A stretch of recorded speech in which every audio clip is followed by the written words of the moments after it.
దేవుని నామమునకు మహిమ కలుగును కాక. Heavenly light ministries global prayer tower ఆధ్వర్యంలో జరుగుతున్న ఉదయకాలపు స్తుతి ఆరాధన కూడికు మిమ్మల్ని అందరినీ ప్రేమపూర్వకంగా ఆహ్వానిస్తున్నాను. మొదటి యోహాను పత్రిక 3వ అధ్యాయంలో నుంచి మనము ధ్యానిస్తున్నాము. మరి 20వ వచనములో మన హృదయాలు దేనియందు దోషారోపణ చేస్తుందో ఆ విషయాలలో మనము మన దేవుని ఎదుట మన హృదయాలను సమ్మతిపరచుకోవాలని నేర్చుకుని ఉన్నాం. మొదటి యోహాను పత్రిక 3వ అధ్యాయము 21వ వచనము. ప్రియులారా, మన హృదయము మన యందు దోషారోపణ చేయని ఎడల దేవుని ఎదుట ధైర్యము కలవారమగుదుము. మన హృదయము మన యందు దోషారోపణ చేయని ఎడల అప్పుడు మనము దేవుని ఎదుట ధైర్యము గలవారం అవుదుము. అంటే మన హృదయము మనం నిందిస్తా ఉంటది, మనను వేలెత్తి చూపిస్తా ఉంటది, మన మనస్సాక్షి మనతో మాట్లాడుతుంటుంది, మన ఆత్మ మనల్ని హెచ్చరిక చేస్తా ఉంటది, పరిశుద్ధాత్మ దేవుడు మనలో నుండి ఒప్పింప చేస్తా ఉంటాడు. కొన్నిసార్లు మనకి ఎంత మరి మరి దేవుని సన్నిధికి వెళ్ళలేనటువంటి ఆ ఆ భయం కలుగుద్దంటే, ఏదో పొరపాటు చేసి దేవునితో రికన్సిలేషన్ పోగొట్టుకున్నాము. అప్పుడు అసలు ఆయన సన్నిధికి వెళ్ళటానికి అసలు మనము ధైర్యమే లేని పరిస్థితి. నా జీవితంలో నాకు ఇటువంటి పరిస్థితులు ఉన్నాయి. ఏదన్నా ఒక విషయంలో నేను పొరపాటు చేశాను అని నా గ్రహింపు కలిగినప్పుడు మొట్టమొదటగా భయం కలుగుద్ది. అయ్యో ప్రభా, ఈ పొరపాటు చేశానా? ఆ పాప క్షమాపణ పొందుకునేంత వరకు కూడా నాకు హృదయానికి నెమ్మది కలగదు. కానీ ఇక్కడ ఏమంటున్నాడంటే భక్తుడు, మన హృదయము మన యందు దోషారోపణ చెయ్యని ఎడల, ఈ యొక్క దోషారోపణ, మన హృదయం క్లీన్ గా ఉంటే, మన హృదయంలో ఎక్కడ కపటము, దుర్మార్గత్వము, ఇంకా ఎదుటి వారిని బాధించుట, మరి శరీర కార్యాలకు సంబంధించిన ఏ హేతువు మనలో లేదనుకోండి, ధైర్యముగా దేవుని ఎద్దుకు వచ్చేస్తాం. అంటే ఇక్కడ యోహాను నిందించే మనస్సాక్షి సమస్య తరువాత దేవుని ఎదుట ధైర్యంగా నిలబడుట అనే విషయాన్ని ప్రస్తావిస్తున్నాడు. మరలా ఇక్కడ ప్రియులారా అని సంబోధిస్తున్నాడు. అంటే వారిని ప్రియంగా ఎందుకు భావిస్తున్నాడు? వారిని ట్రైన్ అప్ చేస్తున్నాడు. తన బోధనల ద్వారా దేవుని వైపు వాళ్ళని కంప్లీట్ గా తిప్పుతున్నాడు. వారికి ఒక గురువుగా, వారికి ఒక బోధకుడుగా ఉండి అనేకమైన విషయాలు వారితో మాట్లాడుతూ వారి ఆత్మీయ జీవితాన్ని క్రమపరుస్తున్నాడు. అంతేకాదు, ఒక అధికారంతో కూడిన మరి దానికంటే కూడా ప్రేమతో తన యొక్క వాక్యాన్ని వారిలో చొప్పింప చేయటానికి ప్రయత్నిస్తున్నాడు. అధికారము దండనతో కూడి ఉన్నది, కానీ ప్రేమ ఏం చేస్తుందంటే మన పిల్లల్ని పెంచే క్రమంలో కూడా ఈ ప్రేమ ద్వారా మూర్ఖులైన వారిని, లోబడనులైన వారిని కూడా మనం మచ్చిక చేసుకోవచ్చండి. కానీ మనం ఏం చేస్తామంటే, లోబడనులైన ప్రజలకి మీద మనము దండన ఉపయోగించడానికి ప్రయత్నిస్తాం. ఆ దండము, ఆ బెత్తము వాడటానికి ప్రయత్నిస్తాం. బెత్తము కూడా అవసరమే, దండన కూడా అవసరమే. కానీ దేవుని వైపు మళ్ళించాలంటే ప్రేమ అవసరం అండి, ఓర్పు అవసరం అండి, సహనం అవసరం అండి. ఒక వ్యక్తిని దేవుని యొద్దకు రాబట్టబడాలంటే ఖచ్చితంగా మనం ఎంతో సహనవంతులమై ఉంటేనే గాని అది సాధ్యపరచబడే పరిస్థితి కాదు. వారి హృదయాలలో దేవుని ఆత్మ కార్యము జరగాలంటే ఆ బండతనం, ఆ మొండితనం, వారిలో ఉన్న మూర్ఖత్వం, వారిలో ఉన్న పాపానికి సంబంధించిన పట్టబడిన స్థితి నుంచి వారు బయటికి వచ్చిందాకా వారికి మనం ఎంతో సహాయం చేయ బద్దులమైన. ఇక్కడ ఏమంటున్నాడు? ఇదే విషయంలో ఆయన అర్థం చేసుకున్న వాడే వారితో ఏం మాట్లాడుతున్నాడంటే, ప్రియులారా అని సంబోధిస్తున్నాడు. వారిలో ఇంకను ఎక్కడ మిస్అండర్స్టాండింగ్స్ ఉన్నాయో, ఇంకా ఎక్కడ ప్రభుని అర్థం చేసుకోకుండా బలహీనమైన స్థితిలో ఉన్నారో వారిని ధైర్యపరుస్తూ, వారిని బలోపేతం చేస్తూ ఈ మాటలు స్పష్టంగా విశ్వాసులైన క్రైస్తవులను ఉద్దేశించి చెబుతున్నట్లుగా మనము చూడగలము.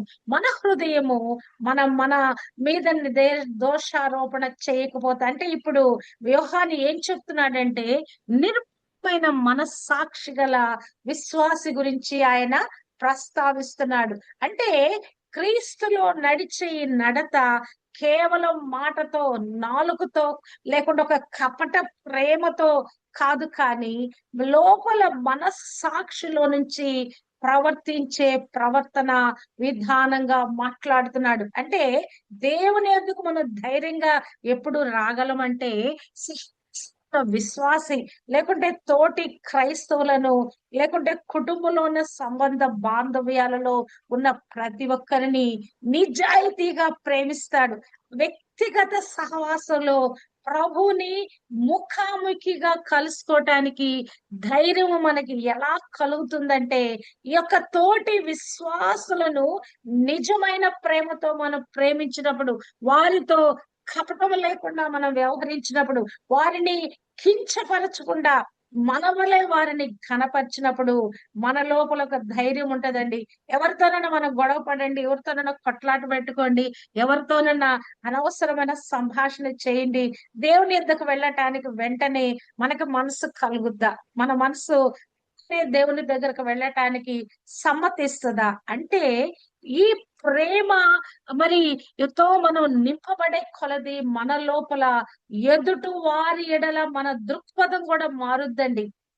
మనలో వారి ఎడల ఉన్న వ్యతిరేకత, విముఖత తొలగిపోద్ది. అంటే దేవుని ఎదుట ధైర్యము కలవారమగుదుము అంటే దేవుని ఎదుట మనకు ఒక గొప్ప విశ్వాసం కలుగుద్ది. ధైర్యంగా ఆయన సన్నిధికి వెళ్ళిపోతాం. అసలు మరి ఆయన ప్రార్థించే ప్రక్రియలో మన హృదయము దేవునితో రికన్సైల్ అయ్యే కొద్దీ అసలు ఆయన పొగడటము, ఆయన స్తుతించడము, ఆయన ఆరాధించడము, ఇక ఆయనలో మమేకమైపోవటానికి మనలో ఉన్న బ్యారియర్స్, మనలో ఏదైతే అనంగీకారమైన హృదయ స్థితి ఉన్నదో అది తొలగిపోయింది అనుకోండి, స్వేచ్ఛగా దేవుని ఎద్దకు వచ్చేస్తాము, దేవునిని స్తుతించి ఆరాధిస్తాము. విశ్వాసము అంటే ఏంటంటే ఒక నిష్కపటత్వం కలిగి ఉండటం, ఒక స్పష్టమైన సరళమైన విధానంలో మనము జీవించటం. అంటే మరి దేవుని ఎడల నిష్కపటంగా మనం ఉంటాం, దేవుని సన్నిధిలో ఉంటాం, కానీ అదే సాటి సహోదరుల ఎడల దేవునితో సహ విశ్వాసితో అదే విధంగా స్వేచ్ఛగా నిరభ్యంతరంగా ఉండటం. అంటే ఈ ఎదుటి వారిని చూచినప్పుడు మన హృదయంలో కలిగే కోపము, కినుక, మన హృదయంలో కలిగే కోపము, ద్వేషము, ఆ భావాల సమ్మేళత మొత్తాన్ని మనము జయించగలిగిన స్థితి కలిగినప్పుడు, దేవుని యొద్దకు వచ్చినప్పుడు మనము ధైర్యముగా ఆయన యొక్క సింహాసనం యొద్దకు మనము వెళ్ళగలము. విశ్వాస జీవితంలో పాపం ఉండటం వల్ల మరి దేవుని కృప అతనికి దూరం అయిపోయిందని కాదు. తీర్పు నిశ్చయంగా మనకి తీర్పు ఉంది. కానీ ఈ తీర్పులో నుంచి మనము నిత్య జీవులోనికి దాటించబడిన వారము కనుక దేవుడు ప్రతి దినము, ప్రతి సమయంలో మనకు ఒక అవకాశం ఇస్తున్నాడు. మన హృదయాలలో ఉన్న ఆ తేడా భావాలన్నిటిని కూడా మనము సరి చేసుకోవటానికి, ఎల్లప్పుడూ దేవునికి మనకి మధ్య బ్యారియర్స్, అడ్డుగోడలు లేకుండా చూచుకోవాలంటే, దేవునితో మనం స్వేచ్ఛగా మాట్లాడాలంటే, దేవుడు దగ్గరకు వెళ్ళి మనం ప్రార్థన చేస్తే ఆయన తప్పనిసరిగా వింటాడు అనే నమ్మకం మనకి ఎప్పుడు కలుగుద్దంటే, ఈ మనస్సాక్షి క్లియర్ గా ఉన్నప్పుడు, మన మనస్సు, మన ఆత్మ, మన హృదయము, మన లోపల ఉన్నటువంటి ఆ ఇన్నర్ బీయింగ్ లో ఉన్నటువంటి అది మన మనస్సు సరి చేయబడినప్పుడు ధైర్యంగా దేవుని యొద్దకు వెళ్ళగలము. అంటే క్రీస్తు రక్తము ద్వారా మనం ఎప్పటికప్పుడు మరి నీతిమంతులుగా తీర్చబడుతున్నామని, ఆత్మ ద్వారా పరిశుద్ధపరచబడుతున్నామని, ఆ ప్రక్రియలోకి మనల్ని మనం సమర్పించుకున్న ద్వారా చాలా సార్లు మనం ఏం చేస్తామంటే ఆత్మకు పెడచెవి పెడతామండి. ఆత్మదేవుడు మనతో మాట్లాడుతూనే ఉంటాడు, కానీ మనం చాలా సార్లు ఆ మాటకు, ఆత్మ స్వరానికి లోబట్టానికి మనం చాలా సార్లు మనం వ్యతిరేకిస్తాము. ఆత్మదేవుడు మనలో నుంచి బోధిస్తానే ఉంటాడు, మాట్లాడుతూనే ఉంటాడు, హెచ్చరిక చేస్తానే ఉంటాడు. కొన్నిసార్లు మనము ముఖం తిప్పేసుకున్నట్లుగా ఆ స్వరాన్ని వినకుండా మనం ఏం చేస్తామంటే ఆ మనస్సాక్షిని కప్పిపుచ్చటానికి ప్రయత్నిస్తాం. కానీ ఇక్కడ భక్తుడు ఏమంటున్నాడంటే, నీ హృదయము ఒకవేళ దోషారోపణ చేయకపోతే దేవుని ఎదుటలా నువ్వు ధైర్యము కలిగిన వాడు. నిజంగా అసలు క్లెన్సీనెస్ తోటి, ఆ స్వేచ్ఛ దీంతోటి దేవుని యొద్దకు వెళితే అసలు ఎంత ధైర్యంగా మనం ప్రార్థన చేయగలమంటే, ఆ సింహాసనం యొద్దకు మనం వెళ్ళటానికి మనకి ఇవ్వబడింది ఏంటంటే కృపది. అది కృపా సింహాసనము.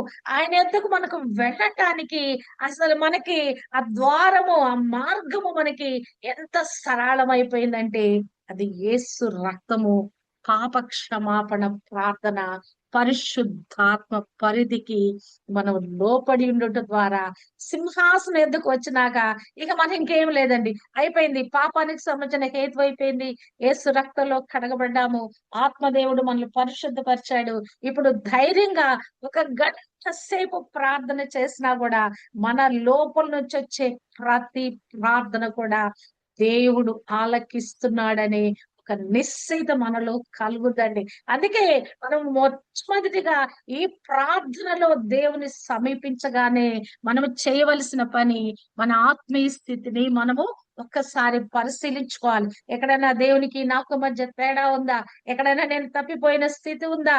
ప్రభువా నన్ను క్షమించు, నీ రక్తంతో నన్ను శుద్ధి చేయనగానే యేసు రక్తము మనల్ని ఎట్టి విధంగా క్లెన్సింగ్ చేస్తుందండి. నిద్ర లేవగానే ప్రభువా నన్ను క్షమించు, ఇంకా ఎక్కడైనా మచ్చముడతో డాగులు ఉన్నాయా, ఇవన్నీ కూడా నువ్వు క్లెన్స్ చేయి ప్రభు అనగానే నిజంగానే యేసు రక్తము మరి ఆ యొక్క సజీవమైన రక్తము ఈ దినము కూడా మనల్ని కడుగుతున్న ఆ యొక్క ఆ భావన, ఆ తాకిడి మనం అనుభవించగలమండి. అది భావన కాదు, అదొక తాకిడి.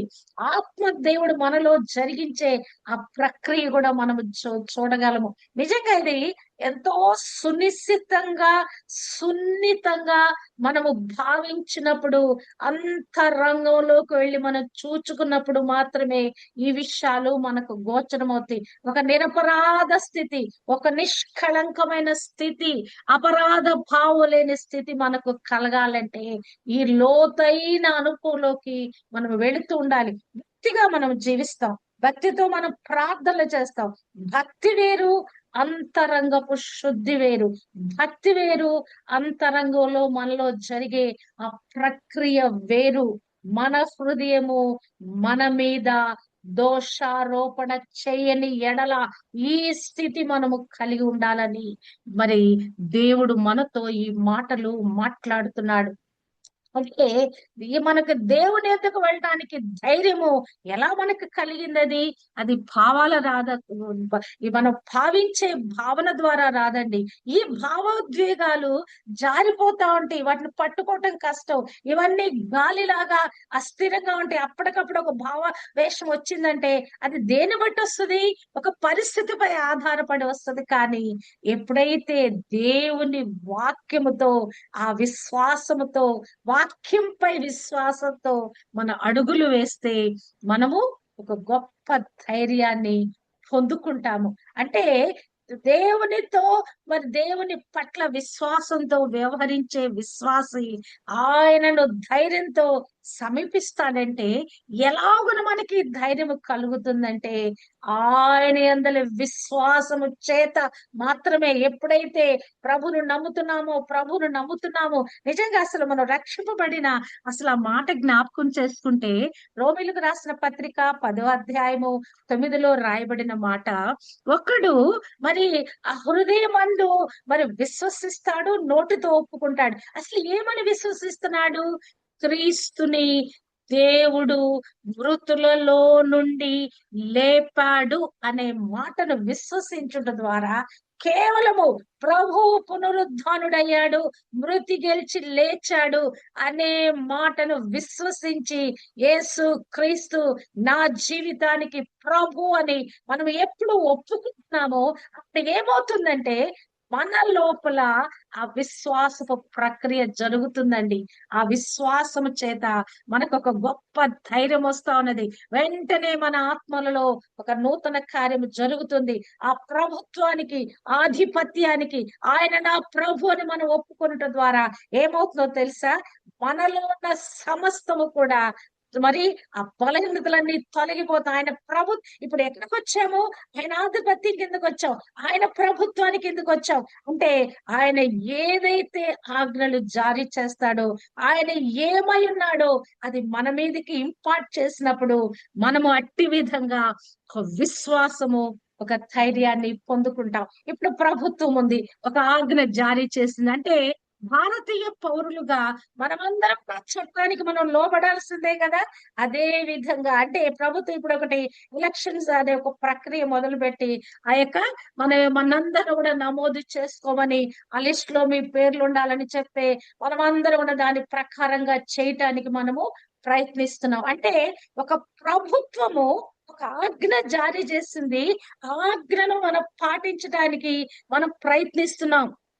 అంటే మన లోపల ప్రభువుని, క్రీస్తుని మనం ప్రభువుగా ఒప్పుకుంటున్నామంటే ఆయన ఏమేమి ఆజ్ఞలు మనకిస్తున్నాడో, ఆయన ఏమేమి మనకు బోధిస్తున్నాడో వాటన్నిటిని కూడా మనము ఒప్పుకుంటున్నాం అన్నమాట. వాటికి మనం బద్దులమై ఉన్నామట. ఆ మాటలను మనము మన జీవితంలోకి స్వీకరిస్తున్నాం అన్నమాట. అప్పుడు ఆ మాటలను మనం పొందుకున్నట ద్వారా ఆయన మాటలు యందలి విశ్వాసము చేత మనకేమి కలుగుతుందంటే ఒక ధైర్యము, ఒక నిర్భయమైన ప్రవేశము ఆయనను బట్టి మనకు కలుగుచున్నది. ఎఫెసీయులకు రాసిన పత్రిక 3:12లో ఇదే మాట్లాడుతున్నాడు. అంతేకాదు ఫిలిప్పీలలో మరి పౌలు ఇంకొంచెం దీర్ఘంగా మాట్లాడతాడు. మరి నేను చావు మూలముగానైనా సరే, మరి బ్రతుకు మూలముగానైనా సరే క్రీస్తు నా శరీరమందు నేను ఘనపరచబడాలని నేను మరి ఆ యొక్క దేవుని యొక్క నిరీక్షణ ఉంచిన వాడనై ఆ రక్షణార్థంగా నా ప్రకటన మరి పరిణమించబడటానికి నేను ప్రార్థనల్లో ముందుకు కొనసాగుతున్నాను అంటాడు. అంటే ఏంటి? పూర్ణ ధైర్యముతో బోధించటానికి పూర్ణ ధైర్యము కలిగిన ఆత్మ ముందు దేవుని యొద్ద ఉండాలి. దేవునితో రికన్సైల్ లేకుండా ఆ పూర్తి ఆ ధైర్యాన్ని పొందుకోకుండా దేవుని వాక్యాన్ని మనం ప్రకటించలేమండి. అంటే మామూలుగా ఇదేదో ఒక కూడికలో మనం మాట్లాడటం కాదు గాని, ఎప్పుడైనా ఓపెన్ ఎయిర్ మీటింగ్ లో ఆ స్టేజ్ మీద నిలబడి మాట్లాడినప్పుడు అసలు ఎంత ధైర్యం కావాలండి, అవునా కాదా? మరి నేను చాలా చోట్ల ఓపెన్ ఎయిర్ మీటింగ్స్ లో మాట్లాడడం జరిగింది.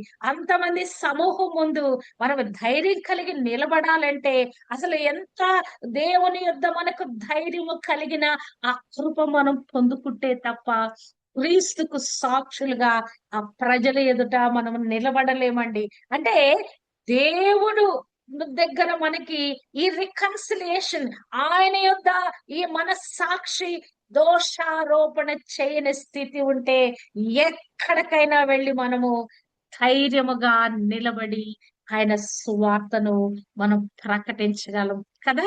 అంటే ఆయన మనకు గొప్ప యజమానుడుగా ఉన్నాడు, ఒక గొప్ప ప్రభుగా ఉన్నాడు. ఆయన మన హృదయాలను, మన మనస్సాక్షికి కల్మషము తోచుకుంటున్నట్లు ఆయన ఆ యొక్క ప్రోక్షింపబడిన హృదయాన్ని ఆ రక్తము మన మీద ప్రోక్షిస్తున్నాడు. నిర్మలమైన ఉదకముతో అంటే యొక్క వాక్యము మరి నిర్మలంగా మనం మార్చేస్తా ఉంటది. ఒక నీటితో స్నానం చేసినప్పుడు ఎట్టి విధంగా శుద్ధి చేయబడుతున్నామో ఆ నిర్మలమైన ఉదకముతో స్నానం చేసిన విధంగా మన ప్రాణాత్మ దేహాలు పరిశుద్ధ పరచబడుతున్నాయి. అప్పుడు మనకి విశ్వాస విషయంలో సంపూర్ణ నిశ్చయిత మనకు కలుగుతా ఉన్నది. అప్పుడు యథార్థమైన హృదయముతో మనము దేవుని సన్నిధానానికి చేరుతున్నాము. నిజంగా ఈ లోతులోకి మనం వెళ్ళి ఆలోచిస్తే కేవలము దేవునందలు విశ్వసించుట, భయభక్తులు కలిగి జీవించుట, ప్రార్థనా జీవితం కలిగి జీవించుట ఇది నామినల్ గా ఒక క్రైస్తవుడు చేసే పని. కానీ అంతరంగపు స్వభావపు లో మార్పు ప్రక్రియ గురించి మనం ఆలోచిస్తే మన యొక్క ప్రతి పిన్ పాయింట్ లో దేవునికి మనకి మధ్య ఎక్కడైనా తేడా ఉందా? ఈ అంతరంగంలో ఇంకా ఎక్కడైనా దేవునితో రికన్సైల్ కానటువంటిది ఎక్కడైనా నా జీవితంలో పెట్టబడి ఉన్నదా అని ఆ విషయములో, ఆ పర్టికులర్ విషయములో నీ హృదయము దోషారోపణ చెయ్యని ఎడల దేవుని యొద్ద కృపా సింహాసనం యొద్దకు నువ్వు ధైర్యముగా రాగలవు. మరి దొంగకు ముఖం నలుపని లోకంలో ఒక సామెత, అవునా కాదా? ఇప్పుడు నా దొంగతనం చేశాడంటే వాడు నక్కి నక్కి దాక్కోటానికి పోతా ఉంటాడు, లేకుంటే ముఖం దించుకొని పోతా ఉంటాడు. అంటే వాడికి ధైర్యం ఉండదు. సామెతల గ్రంథకర్త ఎంత చక్కని మాట చెప్పాడంటే, నీతిమంతులు సింహము వలె ధైర్యముగా ఉందురు. అంటే క్రీస్తులో జీవించే నీతి మన ఏం చేస్తుందంటే, ఒక ఒక ధైర్యము కలిగిన ఆత్మను, మనకు ఒక నిబ్బరమైన ఆత్మను మనకిస్తా ఉన్నది. లేకపోతే క్రీస్తులో మనం ఇలాగున కొనసాగలేమండి. మన మనస్సాక్షి మలినమైన, మన హృదయంలో తేడా ఉన్న ఆయనలో కొనసాగటం కష్టం. మనం కొనసాగుతున్నామంటే అర్థం ఏంటంటే, మనము యథార్థతలోకి వస్తున్నాము. మన అంతరంగములో నుంచి మనం మార్పు పొందుతున్నాము. ప్రార్థనలు, పాప క్షమాపణ పొందుకోని వారు కూడా ప్రార్థన చేస్తారు. అది అలవాటుగా ఒక మరి అనుదిన జీవితంలో ఒక క్రైస్తవుడుగా పాపిగా ఉన్నప్పుడు కూడా పాప స్థితిలో నుంచి కూడా ప్రార్థన చేస్తాడు. ఏం ప్రార్థన? విజ్ఞాపన ప్రార్థనలు కూడా చేస్తా ఉన్నారు చాలా మంది, వారి జీవితాన్ని దిద్దుబాటు చేసుకోకుండా.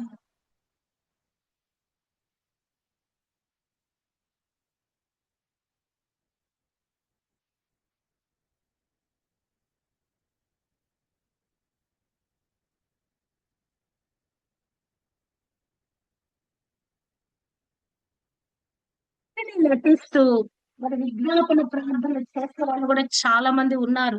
కానీ భక్తుడు అది చెప్పటం లేదు. ప్రియమైన పిల్లలతో మాట్లాడినట్లుగా మాట్లాడుతూ ఆయన ఏం చెప్తున్నాడంటే, ఈ హృదయము దోషారోపణ చేయకుండా మీరు జాగ్రత్త పడండి. ఎవరి హృదయము వారి మీద, మీ హృదయము మీ యందు దోషారోపణ చెయ్యని యెడల దేవుని ఎదుట ధైర్యము గలవారు అగుదువు.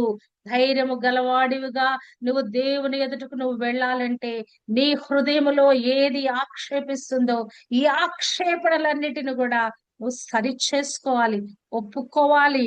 వాటన్నిటి విషయంలో పశ్చాత్తాపడాలి. వాటన్నిటి విషయంలో సరి చేసుకోవటానికి, విడిచిపెట్టడానికి నువ్వు ప్రయాసపడాలి.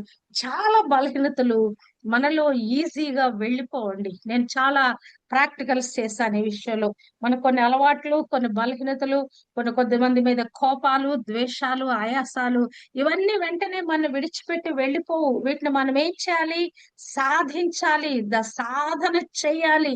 దాని మీద ఆ మనసు పెట్టి ఆ విషయాన్ని మనము విడుదల పొందేంత వరకు కూడా దేవుని యొద్ద ప్రార్థనలు పోరాటం చేయాలి. మనకి యాకోబు తెలుసు కదా, ఆయన పేరులోనే మోసగాడని ఉంది. పాప ఆ జీవితం అంతా మోసంతోనే గడిచిపోయింది. కానీ అతనిలో ఒక పరివర్తన కలిగినప్పుడు, దేవునితో ప్రార్థన పోరాటం చేసినప్పుడు జరిగినటువంటి అద్భుతం ఏంటంటే, అతని లోపలున్న అంతరంగపు స్వభావం అంతా మారిపోయిందండి. ఆ రాత్రి కాలం అంతా దేవునితో ప్రార్థనలో పోరాడినప్పుడు, ఆ పోరాటంలో జరిగిన ప్రక్రియ ఏంటంటే, అతని స్వభావ సిద్ధమైన ఆ మోసగాడు అనేటువంటి ఆ మోసంతో కూడిన అతని బ్రతుకు తేట తెల్లమైంది. దేవుని సన్నిధిలో ఆ రాత్రంతా ప్రలాపించుంటాడు, పొర్లి పొర్లి ఏడ్చుంటాడు. ప్రభువా, ఇదిగో ఈ పొరపాట్లు నేను చేశానని, నేను కలిగి ఉన్నది నిజమైన ఆశీర్వాదం కాదు, ఈ ఆస్తిపరమైన, సంపాద్యపరమైన, ఈ యొక్క భౌతికపరమైన ఈ ఆశీర్వాదం, ఇగో ఈ గొడ్లు, ఈ దాసులు, ఇగో ఈ పశువులు, లేకుంటే ఇంతమంది పిల్లలు, ఇంతమంది భార్యలు, ఇది కాదయ్యా నిజమైన ఆశీర్వాదము. మనము చాలా సార్లు ఈ పైన ఈ ప్రాపంచికమైన వాటిలో మనం బ్లెస్ చేయబడితే మనం చాలా భక్తిపరులుగా, నీతిమంతులుగా మనం చాలా సార్లు అనుకుంటాం. కాదండి, లోపల నీతి, అంతరంగపు నీతి, ఇది పరలోక రాజ్యానికి నిత్య మహిమకు మన తోడుకొని వెళ్ళే నీతి. ఇది ఒక పెద్ద ఆయన అంటాడు, విశ్వామిత్రుల గ్రంథంలో ఏమని ఉంటదంటే, నీతిమంతుడు తన పిల్లల పిల్లలకు ఆస్తి సమకూర్చునని రాయబడి ఉంటది.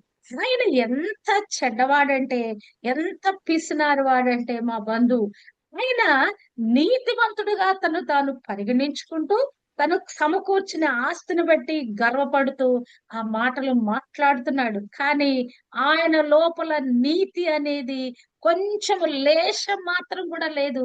కానీ ఆ మాటను తనకి ఆపాదించుకుంటూ అట్టి విధంగా మాట్లాడుతున్నాడు. ఇక్కడ యాకోబు కూడా ఆ రాత్రి కాలమంతా చేసిన పెనుగులాటలో ఏమి మారిపోయిందండి.